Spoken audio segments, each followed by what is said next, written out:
بسم اللہ الرحمن الرحیم۔ آپ ہماری السلام علیکم ورحمۃ اللہ وبرکاتہ۔ نحمده ونصلی علی رسولہ الکریم، اما بعد۔ آج کا سبق سن لیجئے۔ دعا کی قبولیت کا یہ نبوی نسخہ ہے۔ حضرت محمد صلی اللہ علیہ وسلم نے 5 کلمے بتلائے ہیں۔ یہ 5 کلمے پڑھ کر کلمے پڑھ کر جو دعا مانگی جاتی ہے وہ دعا اللہ تعالیٰ قبول کرتا ہے۔ پہلے ایک اعلان سن لیجئے کہ ہمارا سبق الحمدللہ اللہ تعالیٰ اپنے کرم سے دنیا میں چلا رہا ہے، اس کی ستاری ہے، اس کا فضل ہے۔ لیکن کئی لوگ ہماری طرف سے ادھر ادھر کی باتیں بھی منسوب کرتے ہیں۔ تو پہلے میں یہ بات عرض کر دوں کہ جو بھی میری آواز میں کوئی بات آپ تک پہنچے وہ سمجھ لیجئے کہ یہ میری بات ہے۔ غلطی بھی ہو سکتی ہے، اس میں کوئی شک نہیں ہے۔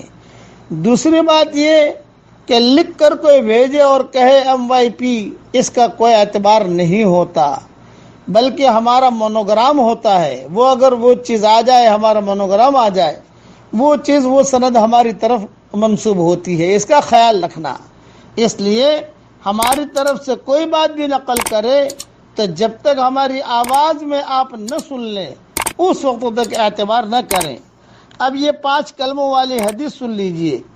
حضرت معاویہ رضی اللہ تعالی عنہ فرماتے ہیں کہ میں نے حضرت محمد صلی اللہ علیہ وسلم کو یہ ارشاد فرماتے ہوئے سنا، جو شخص بھی ان 5 کلمات کے ذریعے کوئی چیز بھی اللہ تعالی سے مانگتا ہے تو اللہ تعالی اس کو ضرور عطا فرماتے ہیں۔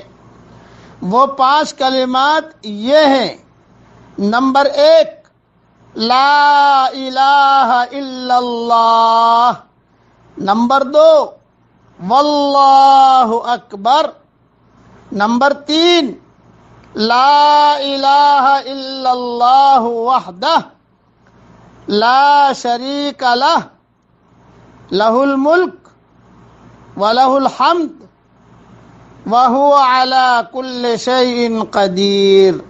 نمبر 4، لا الہ الا اللہ۔ نمبر 5، وَلَا حَوْلَ وَلَا قُوَّةَ إِلَّا بِاللَّهِ۔ یہ حدیث طبرانی میں ہے اور مجموع الزوائد میں بھی ہے۔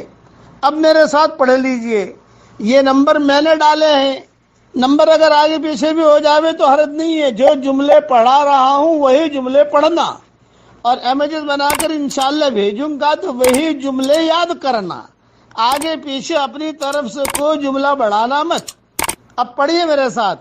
لا الہ الا اللہ، واللہ اکبر، لا الہ الا اللہ وحدہ لا شریک لہ، لہ الملک ولہ الحمد وہو علی کل شیء قدیر، لا الہ الا اللہ ولا حول ولا قوة الا باللہ۔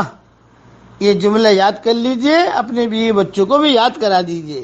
میں اس میں دعا کرتا ہوں، چونکہ میں نے پڑھا اب دعا قبول ہوگی تو میں دعا کرتا ہوں کہ اللہ تو ہمیں ایسا ایمان دے کہ اس کے بعد کفر نہ ہو، اور ایسی ہدایت دے کہ اس کے بعد گمراہی نہ ہو، اور ایسی عزت دے کہ اس کے بعد ذلت نہ ہو، اور ایسی ترقی دے کہ اس کے بعد تنزلی نہ ہو، اور ایسا تیرا قرب دے کہ اس کے بعد تجھ سے دوری نہ ہو، اور اے اللہ تو ہم سے راضی ہو جا، اس کے بعد کبھی تو ناراض نہ ہو۔ آمین آمین یا رب العالمین۔ والسلام علیکم ورحمۃ اللہ وبرکاتہ۔ وآخر دعوانا ان الحمد للہ رب العالمین۔ آپ ہماری چینل نورانی باتیں کو سبسکرائب ضرور کریں، لائک کریں، کامنٹ کریں، شیئر کریں۔